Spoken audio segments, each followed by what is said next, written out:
The Leo be the Lion Show. Boom, boom.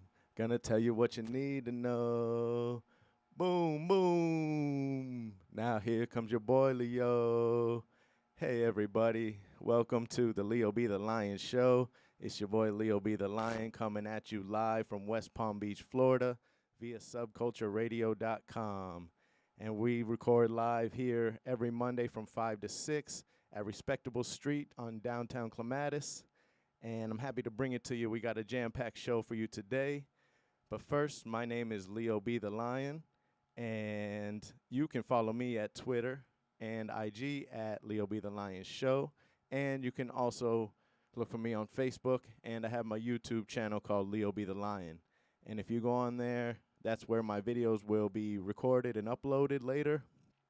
And I put timestamps on the video so that you can follow along for all the segments or for just the select segment that you want. I talk about a variety of topics. So sometimes I'll talk about finance or sports business or sports or social issues that I think are important to me and the local audience. And so if you want to listen to those segments, you can go on the YouTube videos and click on those timestamps. You'll be taken straight to that. So without further ado, let's get into what we'll be talking today about on the Leo Be the Lion show. There's a lot of sports going on, but today we'll be talking about the MLB Playoffs. The NLCS is already set, and we're about ready to have the ALCS start, just depending on Game 5 tonight between the Yankees and the Guardians. And then I'll get into my coaching corner. I'm a coach for a Pee Wee basketball team, for my son's Pee Wee basketball team, the Charlotte Hornets. And I'll get into a little bit about what went on this past week. And then we'll talk about college football, specifically Florida teams, how they did in Week 7, and the news and recaps. And especially, I will touch on, even though they're not Florida teams, how big Alabama, the Crimson Tide, went down this weekend 52-49 on a last-second kick against Tennessee. That was a great game, an epic game, one for the ages, and Tennessee lit up those stogies to celebrate the win. Now, then, after the college football, we'll talk about the Dolphins and NFL news and notes. Then we'll get into my hashtag 5-pack of picks. I did pretty good this week. We'll get into the overall record, a recap, and I'll give you a fresh set of 5-pack of picks. And special, coming all the way from Maryland, I have a friend who is on a heater right now. He can't be stopped when it comes to college football. I'll get into more about that, but I'll be giving you his Stone Cold Lead Pipe Lock of the Week from Eddie in Maryland. We'll get into that. And then if we have some time after that, we'll talk about the Monday Night Football preview and my prediction for Monday Night Football and see how that's going to go. I really think that the Chargers and the Broncos, it's going to be in Los Angeles. Chargers are at home. The Broncos and the Chargers, this could be a make-or-break game for them, but I'll get into that if we have time. So let's start out with the MLB Playoffs.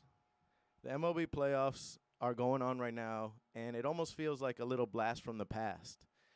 You would think that the Braves would be in there, and you would think like teams like the Blue Jays, who were favored to be in the World Series this year, would be in there. But in the NLCS so far, that's getting ready to start up on Tuesday, it's going to have the San Diego Padres hosting the Houston Astros. And when you see the Houston Astros, who won in 2017 amid their cheating scandal, and then the Padres, who haven't been to the World Series since 1998. They had Kevin Brown and stuff like that against the Yankees, and they lost. But now that they're poised to try to get back to the World Series with the NLCS, they have players like Manny Machado on the team, and they've stacked up their team, and they have pitchers like Yu Darvish and Cosgrove, who have been pitching well as of late. And the most important time to get hot is in the playoffs, as we all know. Now, tonight is the Game 5 of the ALDS. You have the New York Yankees. Well, you have the Cleveland Guardians versus the New York Yankees. It's in the Bronx tonight. It's in Yankee Stadium. The series is tied 2-2. It's a best-of-5 series. First pitch is at 7:07, and the Yankees had their ace, Garrett Cole, going last night. They have Jeremy Talon going tonight, and I really think that it's going to be close, but I hope the Yankees bats wake up. They scored 4 runs last night, but I really hope Judge gets involved. He had that single last night, but I really hope he gets involved and the Yankees bats as a whole wake up so that if and when they do beat the Guardians, they'll face the Houston Astros in the ALCS, and I think it'll be a different story this time. I don't think the Yankees are going to fall flat on their face like they did in 2017. I really think that the Astros are going down this time, and we'll see. I think that the Yankees are locked, and I really think my World Series prediction, if the Yankees get to the ALCS, it'll be the Yankees versus the Phillies, kind of an old-school matchup, kind of like two teams that were good in the 1900s, coming back again, like Philadelphia Phillies versus the New York Yankees for my World Series. Hopefully that'll happen. Now, like I said, the NLCS, Padres versus the Phillies, it's for a chance to go to the World Series, and the Padres have the edge because of the bats. They have better batting, better 1-2 punch when it comes to their pitching. And really, when you get into these playoff series in baseball, you really only need 2 good pitchers because chances are they can win 4 games for you.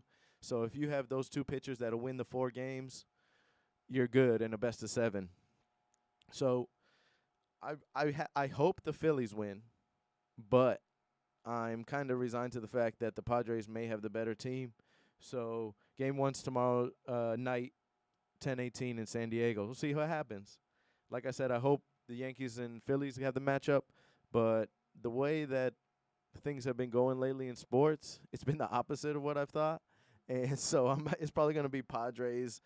It's going to be Astros-Padres probably in the World Series, just because that's how things go in this day and age. We might be living in the upside down. The Jets are 4-2, crazier things have happened, but who knows at this time. Yeah, I'm really looking forward to that, and also looking forward to, I just want to mention, I didn't put it in the introduction, but I do want to mention NBA is starting this week. The NBA is coming back. I'm a Magic fan. I'm so excited for the Magic. We have a lot of young talent. Paolo Banchero. We have Franz Warner. We have a lot of good, Franz Wagner. I'm really excited to see what the Magic can do. I'm not expecting a lot. I'm hopefully a playoff berth will be in their future. Hopefully, higher than a 6 seed. But we shall see. There's a lot of good teams in the East, and I'll be doing my NBA prediction show next week to tell you who I think is gonna, if the Warriors are gonna repeat as champions, or if LeBron is gonna be able to reload and stay healthy enough as the Lakers as a whole to try and challenge the Warriors in the Western Conference for 1. But also, 2, try to get back to the NBA Finals with the Lakers.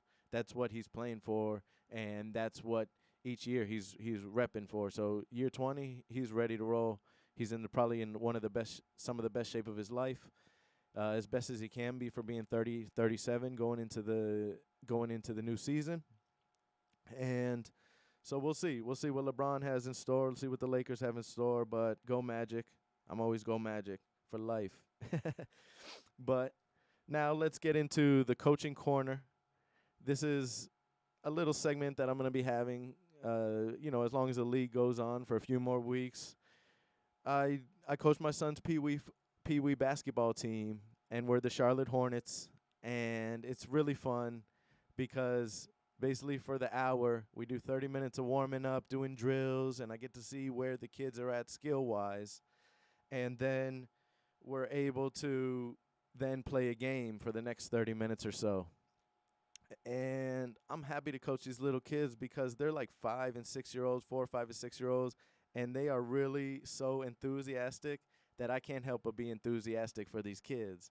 So it's nice to see when you have the little kids who are, they might not be able to make a shot. Like some of the kids can't get the ball up to the rim, and that's okay. My son couldn't do that at first. But to the parents out there, your kid, once they learn the muscle memory of getting the shot up, they won't forget it, and they'll be able to do it on a consistent basis. But it really just takes practice, and it does take time. It's hard to expect most 3, 4-year-olds to be able to have the strength to go and shoot the ball up, but some do. Some get it earlier, and some just have that, can do the muscle memory where they put their whole legs into it and everything, and some can shoot. So it's cool to see the kids in various stages of basketball skills and development. And like, I'm happy to coach each stage, because the ones that are better, I can give them a little bit. I can vary the drill a little bit. So say instead of going in and out of slaloming through 3 cones and then shooting a layup, the better kids that can actually shoot jumpers, I said slalom through the 3 cones and they do a step back jumper. And it worked out, and the kids love that. And then one other thing that I've noticed that helps the kids get momentum is that when you're doing the drill and you have the kids, it's better so that you pass them the ball and they're taking a set shot, because they seem to have more momentum.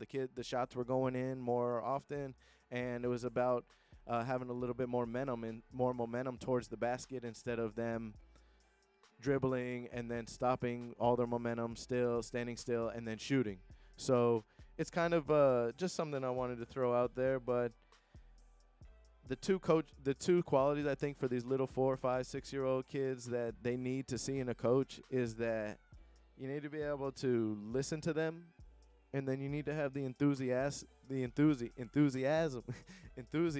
to really coach them, because you have to be able to keep their spirits up. A lot of times they're missing shots, but you have to figure out a way. Like, a lot of times you give the ones that can't really make the shots 2 times so that they can try and make it the second time, and it doesn't take that much time out of the drills. During the game you can't do that, but during the practice setup you can give them the confidence so that when they play in the games they can be a little bit more confident. And confidence is a huge thing for people of all ages. When you believe in somebody, it's crazy how they might be warming up and they might miss every shot, but then when you believe in them, they start hitting the shots. I've seen it before on not on a professional setting or anything like that, but like just out on the courts at Dyer Park or at Belvedere Park or wherever. I've seen it out there where if you believe in somebody, you can win the game. You can bring more out of them. So it really is good for those little kids when they have a coach that is enthusiastic and listens to them, because they have a lot to say and they have a lot to talk about, but you got to be able to keep them focused on the task at hand. And my son did very well. I was impressed with his enthusiasm. He didn't give up on defense. He blocked a couple shots and he made a jump shot. And when some of the kids weren't necessarily practicing dribbling as much as they should, he decided to really focus on dribbling. He set a good example for the other little kids. He's helpful, and I'm just proud of him. Good job, son. So now that we've talked about the MLB playoffs, hopefully it'll be Yankees and the Phillies in the World Series. And then we talked about the coaching corner with my son's Pee Wee basketball team. Go Charlotte Hornets. Now we're going to talk about the college football Week 7 recap. There's few Florida teams I'm going to touch on. Not going to really touch on UF. I didn't really think it was kind of like a ho-hum game for UF. But I'm going to talk about UCF. They won the game on Thursday night against Temple 70. That's 70-13, ladies and gentlemen.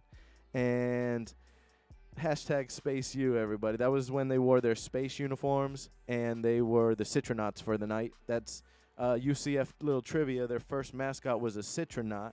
They were Florida Technical University. And then in the 80s, they changed to the UCF Golden Knights. And then in the early 2000s, we changed from the Golden Knights to just the UCF Knights. But UCF won 70-13 against Temple. We're 4-1 now, 2-0 in the American Conference. And speed kills. That's all I really got to say about that. When our offense gets going, watch out, because speed will kill. And we're getting a lot of transfers from Gus Malzahn's old team, Auburn. We got some transfers from out of state, but we're also really hitting the recruiting trail. Malzahn in the offseason signed the #1 D tackle in the ESPN 300 to UCF. He's keeping kids that maybe would go away from Orlando. He's keeping kids in Orlando so that we can build a program here at UCF. So we destroyed Temple. Next, we have ECU. We have to go on the road to ECU and play, and that's a tough place to play. Let me tell you, ECU will always bring it. They upset teams like NC State all the time.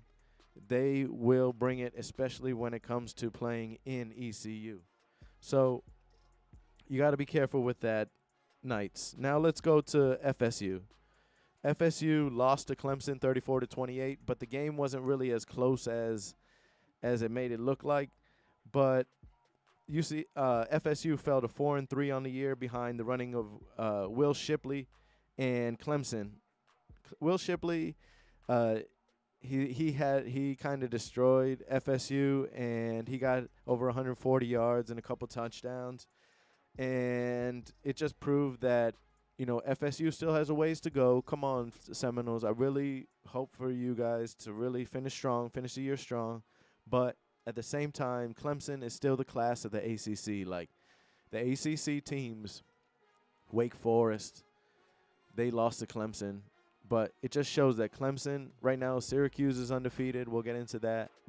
And they're playing Clemson. We'll get into that.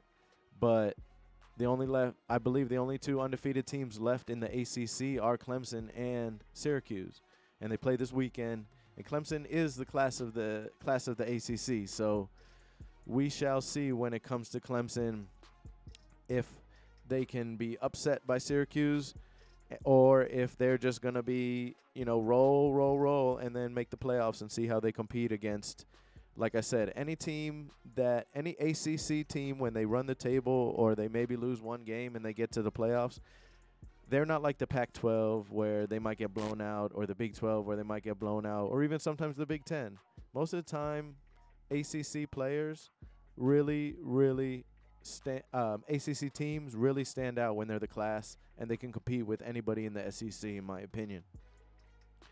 Then we got into the next college game on the slate was University of Miami versus Virginia Tech. Virginia Tech was at home. It's tough to play in Blacksburg. It's tough to play against Virginia Tech. They don't make it easy, even if they're on their down years. And has coming off 3 straight losses, bad losses, and so ugly losses.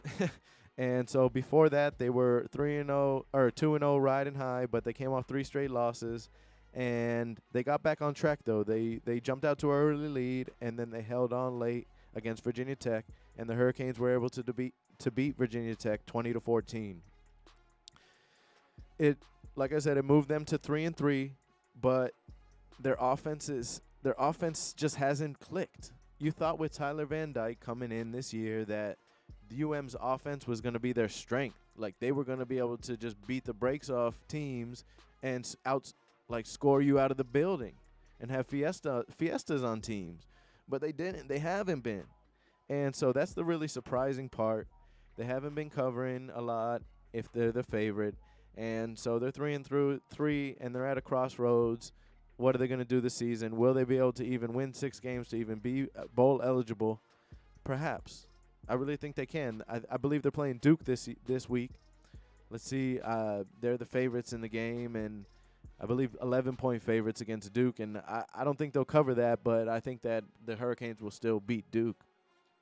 Now, the last game I'll be talking about today in the college football recap for Week 7 is FAU beating Rice 17-14.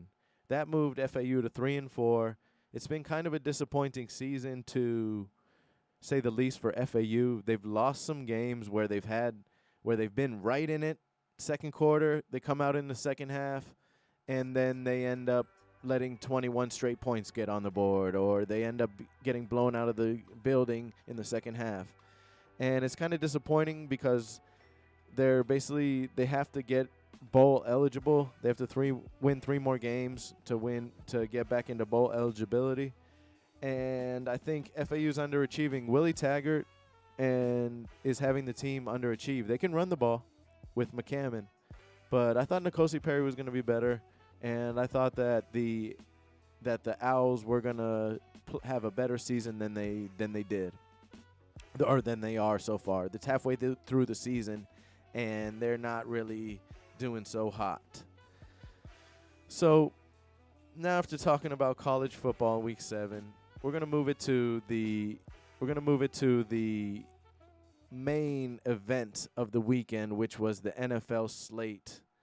And the first game that we're gonna talk about are my underachieving, lowly Miami Dolphins.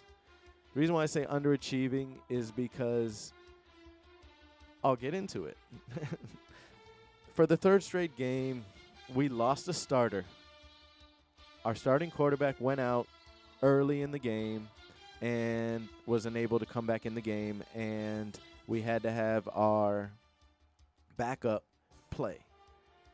This can be a problem for a couple reasons, but the main reason is the Dolphins believe in giving your starter, whoever you think is going to be the starter coming in on Wednesday, and installing the game plan for that week. The Dolphins will give 95 to 100% of the reps to the starter who's going to play. And Skylar Thompson was the starter. They were in the game. They were down 10-3 with Skylar Thompson. They were driving, and then all of a sudden, he throws the ball. It gets hit on a player's helmet, and his thumb gets jammed. We don't know what happened, but he basically had to go back to the locker room. Teddy Bridgewater had to come in. When Skylar Thompson came back out of the locker room, we're like, he might come back. But then NFL on Fox showed Skylar Thompson talking to Tua, and they showed him like holding his hand, and I'll show it up for the video. Those of you who listen on radio, I'm holding up my hand, and when you squeeze your hand, he couldn't squeeze his thumb. So that means he wouldn't be able to grip the ball. He was just like this. And so him not being able to grip the ball meant he couldn't play anymore. He might need surgery on that thumb. He might miss extended time. Hopefully it's just hyperextended. Hopefully there's no break in the thumb, because personally I think that we should, if we had to start a backup again after Tua is going to get the start in week 7, if we have to start a backup again, I think we should start Skylar Thompson personally. I like Teddy Bridgewater. Teddy Bridgewater's the hometown guy from Miami Northwestern. I really like Teddy Two Gloves, but what can I say is that we kind of know what we're going to – this is his 8th year in the league. Teddy Bridgewater's been playing since like 2014, 2013, and he's been able to really just be a middle-of-the-road quarterback. He won't turn the ball over that much, and he'll throw like maybe 1 or 2 touchdowns a game. You know, he's not really going to – but he's not going to – I don't really see him ever going off for 400-plus yards and 4 TDs or something. He's not going to have his upside, like say from scale of 1 to 10, 1 being the low side, 10 being the high side. Teddy Bridgewater will give you, on any given Sunday, will give you from a 3 to an 8. He'll never get you that 9-10 QB for performance, and he really rarely will ever give you that 2-1 performance. But with Skylar Thompson, we don't know what we've seen. So there's a chance that he could give you 1 through 10. Like, there's a chance that, yeah, you might be risking that he can have a 1 as a quarterback. But what if he's capable of having a 10 as a game? And that's how I feel about Tua. Tua's the far and away starter. It just proved that us losing to the Vikings 24-16 just proved that with our starting quarterback Tua Tagovailoa, the Dolphins are a totally, completely different team. I say that because people say that, yeah, Teddy didn't do that bad yesterday, and neither did Skylar Thompson. They didn't do that bad yesterday, and actually the Dolphins were in position to score a touchdown, a go-ahead touchdown, and the Dolphins were driving with about 5 minutes left in the game. The Dolphins were sitting there driving down the ball, and Teddy Bridgewater threw for a completion. I believe it was on third down. Teddy Bridgewater threw for a completion to Jalen Waddle. Then Jalen Waddle tried to get some yak yards. He tried to get junk off the yak, and he tried to do too much. And it was and he fumbled the ball after getting the first down. The ball didn't go out of bounds, and the Vikings recovered, and then they were able to, on their second play from scrimmage, on 2nd down and 10, Dalvin Cook took the ball 70 yards on a running play to the house, and basically the game was over at that point, down 2 touchdowns, 24-10 with the Dolphins. So or excuse me, 26-10. I apologize. And so what happened was that, or I'm sorry, 24-10. I got mixed up. But what happened with the Dolphins? They say, "Oh, Jalen Waddle fumbled it. It's rare that he does that." And for me, being superstitious, if you have more confidence, and we just talked about it, if you have more confidence in your quarterback, you play like the team plays better when they have confidence in their best player. So if you have Tua out there, does Jalen Waddle fumble? I think not. I don't think he does. I don't think the Dolphins are even in that position. I think the Dolphins are up by at least 10 points in that position, or at least winning the game in that situation where it's on their defense to kind of close the game out. Because if Tua is healthy, the Dolphins have won at least four games. They're not 3-3 at this point if Tua is healthy. I'll tell you that much. We have mounting injuries. The Dolphins' injuries read like a laundry list. Like, we have Teron Armstead's out. Skylar Thompson's now out with his thumb, which is probably going to be extended weeks. I'm hearing now from Joe Shad and Cameron Wolf, Dolphins beat writers, that Teron Armstead is coming back for the Sunday night matchup against the Steelers. I hope he does, because him having that turf toe, and for those of you who don't know, the turf toe is basically like when your big toe gets inflamed from you. Basically, it gets bent, hyperextended, and the ligaments and tendons in your toe get hyperextended. And then now every time you bend your toe, it's pain. It sends shots of pain. So it's called turf toe because it's a common injury from AstroTurf or from turf. So Teron Armstead, he's basically day-to-day with the turf toe. He probably won't practice, but he'll come out there and play. And we need him to play on the offensive line. Our offensive line doesn't play the same way when Teron Armstead isn't in the game.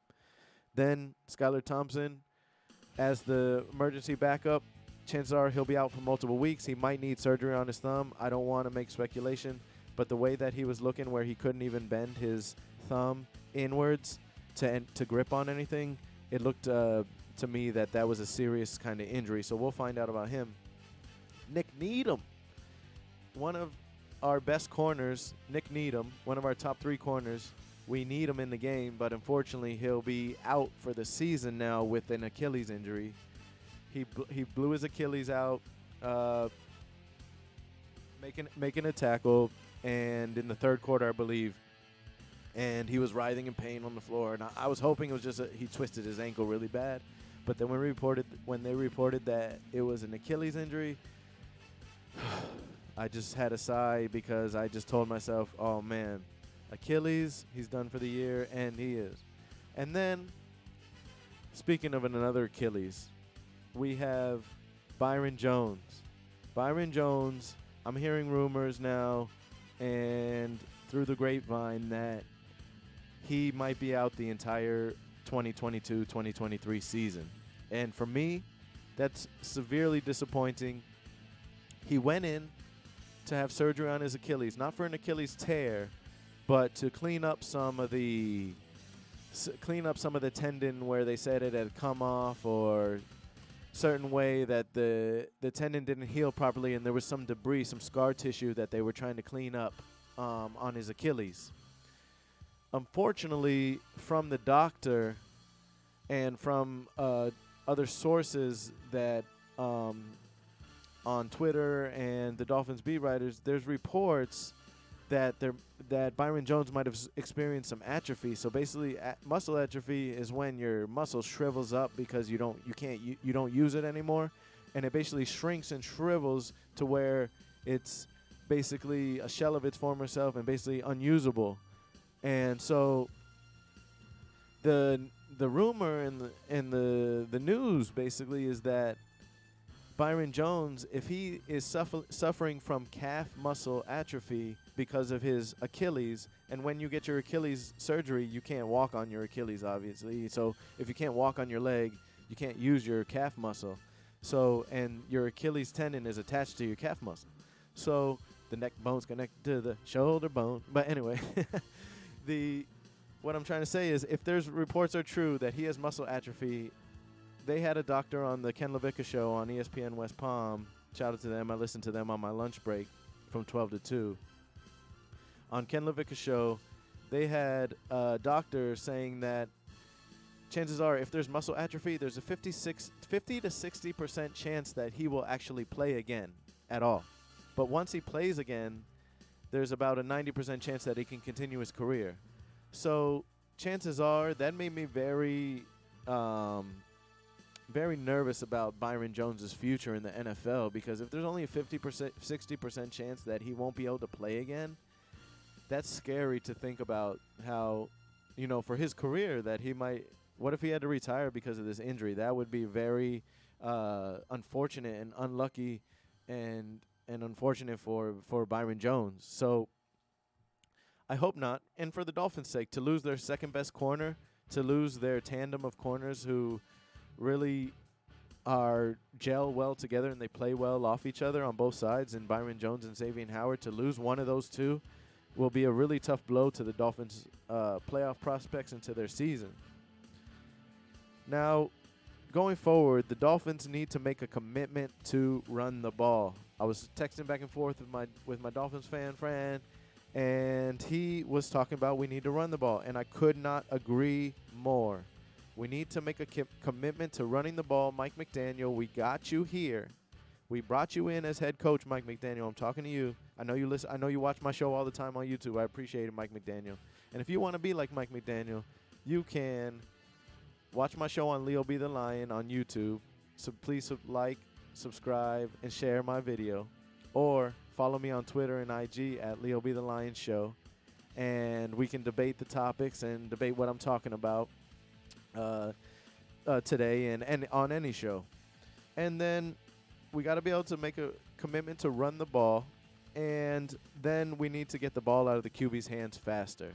I saw yesterday the Vikings had about 6 sacks on the Dolphins yesterday, and the reason why I think is because the quarterback was holding on to the ball, whether it was Skylar Thompson or Teddy Bridgewater. They were holding on to the ball entirely too long. I don't know if that's a scheme thing with their route running, their route tree, or if that's the quarterback's fault. But I'd rather run short plays. Give me some drag routes. Give me some screens. Give me some slants. You don't need to be running posts. We don't need to be doing flag routes. We don't need to be doing corner routes. We don't need to be doing any routes that take more than 2 seconds to develop. If you run a slant, you can make those 2 reads to figure out if the guy's going to be open or not, or anticipate the guy being open and get the ball out of your hands quicker. You don't want to trust that offensive line right now with the Dolphins. Our offensive line is a sieve. Like, basically, the levee has broke, and the offensive line for the Dolphins is bad, especially because Austin Jackson hasn't come back, our right tackle. And, like I said, Teron Armstead still has that toe issue going on. The last thing I want to say about the Dolphins losing 24-16 against the Vikings is that looking forward, Sunday Night Football next week, the Pittsburgh Steelers will be traveling to Pittsburgh, or actually the Pittsburgh Steelers will be traveling down to Miami to play the Dolphins and to have a home night game in Hard Rock Stadium. It's going to be an awesome setting. It's going to probably be a sold-out crowd. A lot of times the Steelers fans travel more than any fan base. Steelers fans are a national fan base. I'd even say more than the Cowboys. When Steelers fans travel, the best. And so the Dolphins fans need to show up to the stadium, and so we can have that home field advantage. And Tua needs to take a sack and learn the time to throw it away is before you're in the defender's grasp. The time to throw it away is when you think you're running out of time and you need to throw it away. Because as a quarterback, if you're in your throwing motion and you're being taken down, you can't brace your fall with your arms. If you're in your throwing motion and you're being taken down, you cannot. I'm saying it twice because I really need Tua to listen to this. If you're in your throwing your motion and you're falling backwards, I'm falling backwards and my hand is up. My hand can't go back to brace my fall. So where do I land? I land on the back of my head and I land on my neck. So Tua Tagovailoa, I know you want to be the man. I know you want to be a legend in this game.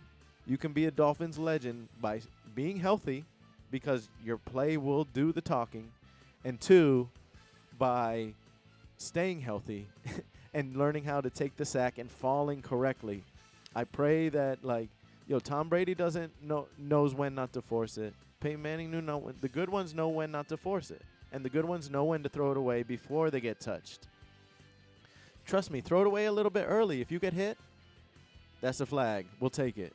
But throw it away a little bit early and keep your balance. Get your footwork in order. Come on, Tua. So now, moving from the Dolphins' loss, moving them to 3-3, we're getting into the we're getting into the NFL news and notes. That's right, ladies and gentlemen. Now let's talk about 5 games that I think were not part of my hashtag 5-pack of picks, but they're 5 games that I think were important for the landscape of the NFL that happened this week that you may have missed. So, first one is the Giants upset the Baltimore Ravens in Baltimore 24-20. The Giants went on the road with their defense and their running game, and they show that the defense will travel. They had a running game that kept them in the game. They didn't have to go away from and actually finish the game. And they've beaten the Ravens and the Packers most recently, and they are a legitimate, ladies and gentlemen, the New York Big Blue Football Giants are a legitimate 5-0. Stop the presses. Stop what you're doing, because who saw this coming? The Giants are 5-1. It's amazing. Shout out to Big Blue. Shout out to them. My boy Anthony D'Amico's a big Giants fan. He told me, the Giants have a chance yesterday, and so I believed him. I had the Giants +6 in one of my bets, and it worked out. Let's go. Thanks, D'Amico. So, then, quietly, he's not being mentioned, but I think he needs to be mentioned. Saquon Barkley for MVP. It might be too early to say that, but Saquon Barkley is quietly balling and quietly having an MVP season. Saquon Barkley for MVP. Shout out, yo. Hashtag Saquon MVP. Then the Ravens continue to blow games. I'm going to need Lamar Jackson. Come on, LJ8. I'm going to need you, 8 the Great, to be better. You've had double-digit leads in every game this season. Every game this season, the Ravens have had double-digit leads, and they've lost 4 of them out of 6. Come on, Baltimore. Get it together. Whether it's coaching, Jim Harbaugh needs to tighten up. Whether it's play calling, whether it's them having the lead and just taking their foot off the gas. Something needs to change in Baltimore, and it's just a little bit peculiar and head-scratching, because I don't expect Baltimore coming in was my favorite in the AFC North to win the division. Let's see if they can still do it. The next game in the NFL news and notes for Week 7 is the Jets versus the Packers. And if anybody is a more surprising team than the New York Football Giants, it's the New York Jets. The Jets went up to Lambeau Field and beat Aaron Rodgers and the Green Bay Packers 27-10, ladies and gentlemen. The Packers were 7.5-point favorites in this game. The Jets won outright, and I think this was one of the most unexpected wins this year in the NFL schedule, in the NFL season. The Jets beating the Packers 27-10. Now, you might have thought, oh, yeah, the Jets have a good defense. Quinnen Williams, Sauce Gardner, they, can cover. They might, lose by 3, maybe make it like a 27-20 type game against the Packers. But nah, the Jets are for real this year. As a Dolphins fan, I hate to say that. I hate the Jets. Like, my stomach hurts just thinking about the Jets being good. Like I said earlier in the show, in the Leo B. the Lion show, we must be in the upside down because the Jets are 4-2, ladies and gentlemen. I think they're for real. Like, the question of the day for me is, are the Jets for real? Like, are the Jets for real? They're good. Now, they're good. It's been 6 games. They're good, 4-2. But are they for real? Like, do they have staying power, or will they fade? And if you think they will, or you think the Jets will fade down the season, comment, get at me on Twitter or IG at the Leo B. the Lion Show, at Leo B. the Lion Show, or on YouTube at Leo B. the Lion Show. Now, the Jets' running game is legit with the Breece Hall, and he kind of reminds me of like Curtis Martin a little bit, but I think that's way too early. He's a rookie, and that's way too early to talk about. But Boo Jets, they're winning they're 4-2, second in the division behind the 5-1 Bills, and with the Dolphins and Pats bringing up the rear at 3-3. Then we have the Bills that beat the Chiefs 24-20 in an epic 4-25 battle at Arrowhead. This was one of those games where it was like, who's going to have the ball last might win, and I really thought that would come true. The last time they played, the Bills lost in overtime by giving Patrick Mahomes. They left 13 seconds on the clock in the fourth quarter. Patrick Mahomes was able to complete 2 passes and get the Chiefs within field goal range to force overtime. And then went into overtime. They won. The Chiefs won the coin toss, got the ball, drove down the field, and beat the Bills in the AFC divisional matchup last week. But this week, last year. But this week was a different story. The Bills came in ready to play. The Bills are kind of beat to beat the Chiefs. It came down to the Chiefs driving, and the Patrick Mahomes made a un-Patrick Mahomes-like error. He made an unforced error where he's normally that guy to really finish the games and finish strong and be clutch in that moment, but he double pumped and did a little sidearm pass to the middle of the field, and it was right to a Bills player, and it was intercepted to end the game. And so the Bills beat the Chiefs 24-20.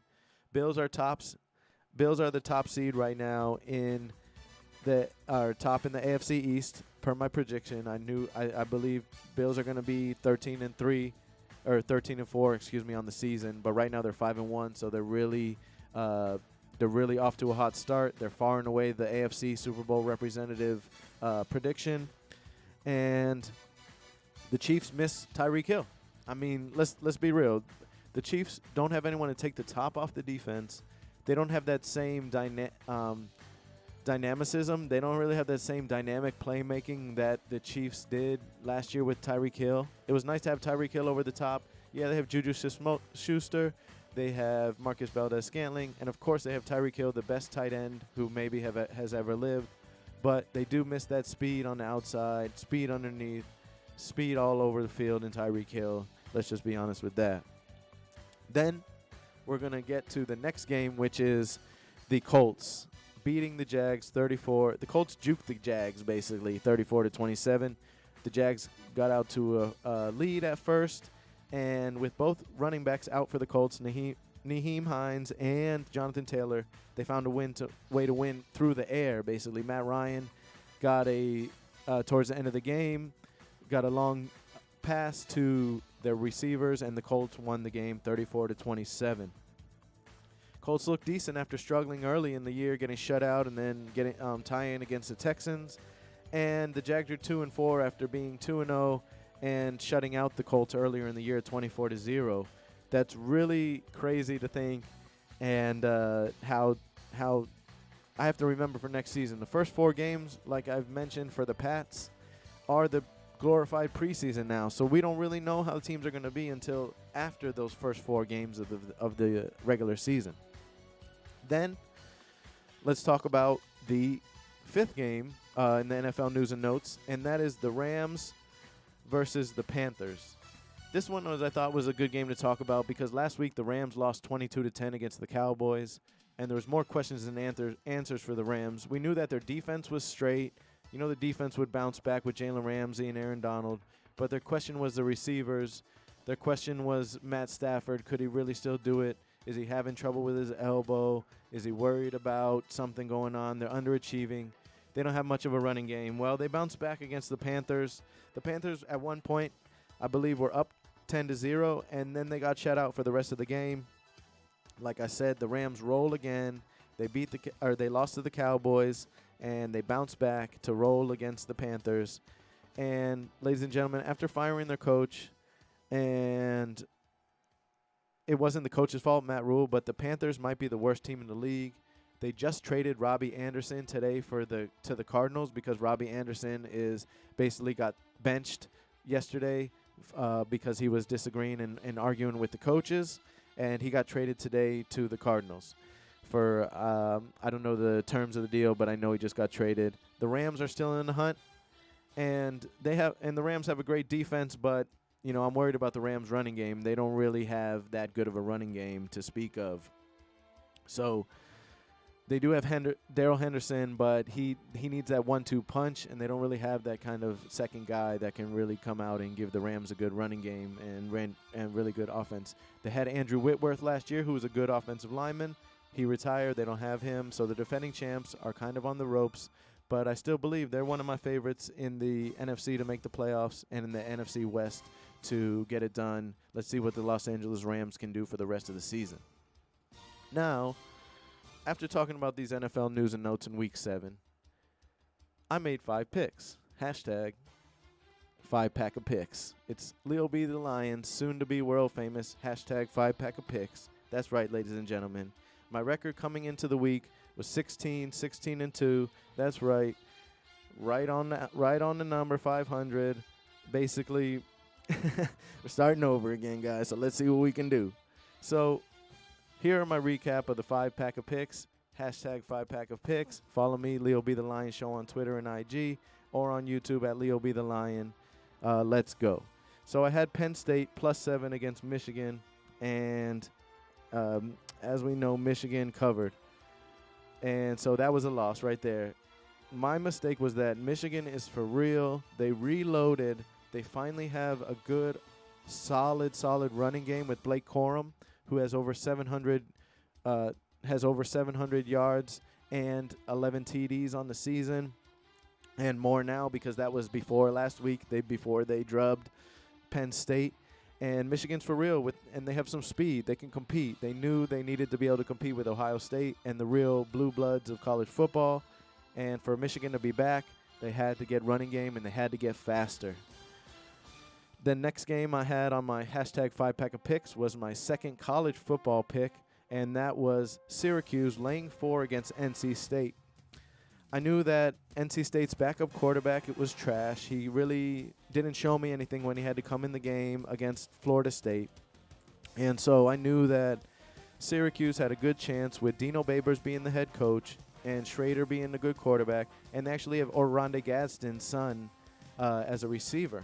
And so once I saw that, I was like, Syracuse is going to cover against NC State. They did. Syracuse won 24-9. NC State had their backup quarterback, and so that's a win. So that's 1-1 on the hashtag 5-pack of picks. Now let's get into the NFL game. I had the New England Patriots +2 in the hook against the Cleveland Browns, and the Patriots basically are rolling right now. They go on to beat the Cleveland Browns 38-15 outright, and the week before they just beat the Lions 29-0. So the Pats are rolling. Like I said, they're 3-3 after starting 1-3. Like I said, as I mentioned earlier, the first 4 games of the NFL season are now a glorified preseason. So get your wins while you can, because the teams are really coming to play now after those first 4 games. Then on my fourth of my hashtag 5-pack of picks was the Falcons +6 against the 49ers. This got bet down to 4.5 during the week. But I got it earlier, and I got it on Monday, +6 against the Niners. Well, the Falcons won outright in ATL, 28-14. They were home dogs. Always watch out for those home dogs. Beware. And so I won that pick. Then my fifth and final 5-pack of picks was Tampa Bay -7.5 against the Steelers. That line moved up to 9.5 and 10 before kickoff against the Steelers.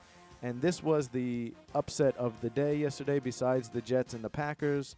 This loss against the Steelers, it got to a point where 96% of the tickets in Vegas on this game were on the Bucs to win. Basically, the public thought it was free money to bet on the Bucs to cover against the Steelers, but the Steelers won outright 20-18, so that's a loss. This brought the Bucs to 3-3, and this makes me question and wonder, is there trouble in Tampa? Tom Brady was seen berating, trying to encourage his offensive line during the game yesterday, and after the game, he was dejected and he was concerned that about his team. He's 3-3. He has a lot going on off the field. Trust me, fellas. He's got a lot going off, and ladies and gentlemen, he's got a lot going off the field with Giselle and the divorce and stuff like that. But also, he's got trouble on his team. They really are losing a lot of games, and their offense isn't the same as in years past. It's not that prolific as last year or even the Super Bowl year. So, is there trouble in Tampa? That was my 5-pack of picks recap for last week. And that moves me to 19, 18, and 2 on the season, 1 game over 500 with those 2 pushes. And let's get into my hashtag 5-pack of picks for this week. Let's try to continue my being above 500 and push me more and more games into the green, into the red, into the black, as you would say. So for the first game in my hashtag 5-pack of picks for this week, I have the UCF Knights going to Carolina to beat ECU -5 against ECU. And the reason why I think UCF can go on the road in a hostile environment and cover the 5 points is their prolific offense. UCF has speed. Oh, yeah, did I say UCF some speed on offense? They have speed galore for days on offense, and they're capable of taking a curl route and going 40 yards for a touchdown. So I really think the speed will be the difference in the game. Although ECU is always a tough place to play. We've lost there before, ladies and gentlemen. UCF has. So hopefully they're ready to play at night in ECU.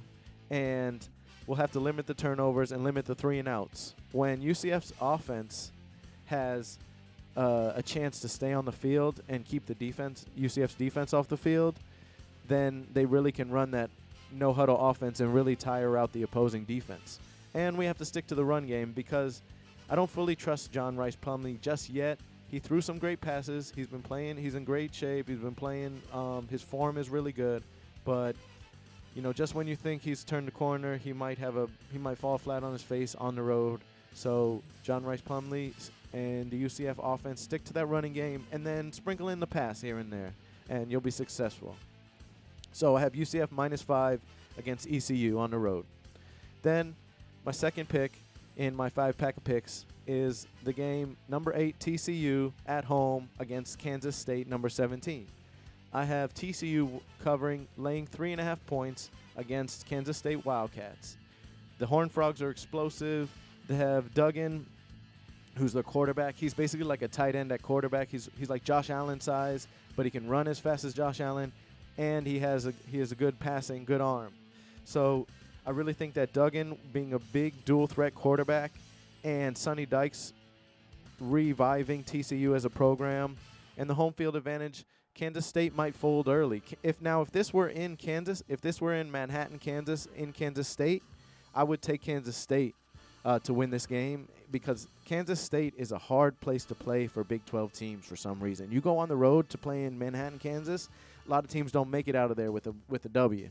So, but the fact that it's in Texas against TCU, that gives TCU the edge. I'm taking TCU -3 in the hook for my second in my hashtag 5-pack of picks. Leo be the Lion, soon to be world famous. Hashtag 5-pack of picks coming at you. Now, let's get into the NFL portion. Before we get into my lock of the week, I'm going to get into the NFL portion of the hashtag 5-pack of picks. And for the first one is the Colts at the Titans. Now, the Colts and the Titans were off to rocky starts earlier in the season, but I think the Titans are coming off that bye, and they're 3-point favorites. So give me the Titans laying the 3 points. And the Colts just beat the Jags at home, so we'll see. But Derrick Henry has to have a good game and to limit Tannehill's exposure to the game. I don't want Ryan Tannehill throwing the ball more than 25 times at the most. If he threw it less than 20 times, that's great. That means that Derrick Henry went off somehow, and the Titans covered. So I'm taking the Titans -3 as my first of 3 NFL games. The second game I have on the second NFL game is the Falcons at the Bengals -6. I really like both teams are coming off wins. I like the form that both teams are showing, but I'm taking the Bengals at home, the Falcons away from their dome. Hopefully there'll be some weather to play a little. It'll be a little bit colder in Cincinnati. and the Bengals will be at home. And like I said, hopefully the weather will make the difference. The Falcons are a different team on the road. It's hard to play in the formerly called Georgia Dome, and the Bengals defense should quiet down the rushing attack of the Falcons, whether it be Mariota, whether it be Patterson if he's healthy, or other teams. And then the Bengals should cover this. So I'm taking the Bengals laying the 6 at home against the Falcons. Then for my fifth and final hashtag 5-pack of picks, I'm taking the Browns plus the points, plus 6.5 at the Ravens at Baltimore. It's an AFC North divisional matchup, and I really think the Browns will bounce back after losing to New England. The reason why I say that is because Coach Bill Belichick is a master preparer, and he really knows how to take your first weapon away. So Bill Belichick said, I'm going to go into Cleveland, I'm going to not let them run the ball, and let's see if Jacoby Brissett can beat us. And guess what? They couldn't. So the Browns will get back on track against the Ravens and be able to run the ball a little bit better. The Ravens aren't the same scary team that we thought of. After having all these leads and blowing these leads, the Ravens are underachieving, and they've lost that luster. And I really think Cleveland can come into Baltimore and take care of business. Now, the AFC rivalry, it should be a good game, like I said. Now, I want to bring to you special, all the way from Maryland, my best friend Eddie, who's been on a heater. I'm talking about hot as the sun's surface, hot as, a summer day in South Florida. He's been picking every college game or doggone near every college game that he touches has turned to gold. And he knows what he's doing when it comes to college football, ladies and gentlemen. So this is my new quick segment that going forward, we're going to have Eddie's lead pipe stone cold lock of the week. And that is Syracuse taking the points against Clemson. Syracuse has to go to Clemson, but it's not at night. The game is at 12 p.m. on ESPN and ABC networks, and Syracuse is undefeated for the first time since 1987. Syracuse is getting 13.5 points, ladies and gentlemen, and so you better hammer those points. Take it. You might even, if you feel so inclined, just buy it up to 14. But for Eddie's Stone Cold Lead Pipe Lock of the Week on the new segment going forward, he says that Syracuse will cover against Clemson. Book it. You can definitely take it to the bank. Hammer that. Hammer Syracuse plus the points against Clemson, ladies and gentlemen. And with that, just give you a quick Monday Night Football prediction. We have the Broncos at Chargers minus 4.5. The Chargers are home favorites, 8:15 on ESPN networks. Can Russ cook? Can the Broncos run the ball? We'll find out, because if they can do those two things, the Broncos should win. It looks like a spot where the Chargers should be able to take care of business, though, at home. They do have some injuries. Keenan Allen might not play, but the Chargers should be able to take care of business. And, they still have a lot of weapons and a pretty good defense, if I do say so. I think the Chargers win 34-20, but I hope the Broncos somehow win for Russell Wilson. He gets a lot of flack. And somehow for my son, he's a big Broncos fan. I really want the Broncos to win, but my head tells me that the Chargers will take care of business at home and win 34-20. So, ladies and gentlemen, this has been episode 13 of the Leo B. the Lion Show. Reminder, you can follow me on Twitter and IG at Leo B. the Lion Show, and on YouTube at Leo B. the Lion. So let me say that one more time. On Twitter and IG at Leo B. the Lion Show, and on YouTube at Leo B. the Lion. If you like what you see here, you can go on my YouTube, or what you hear, you can go on my YouTube and follow me. I put the timestamps on there so you can go to the segment you want. And I would really appreciate it if you subscribed or you liked my videos, and share them with your friends. If you think I'm full of BS, share it. Or if you believe what I'm saying and you see that some of my picks are right, share it and we can debate. We can talk about it on socials. But this has been Leo B. the Lion, coming to you from 5 to 6 Mondays, subcultureradio.com. here at Respectable Street on Clematis in beautiful downtown West Palm Beach. Coming to you every week on Mondays from 5 to 6. Leo be the Lion, signing off.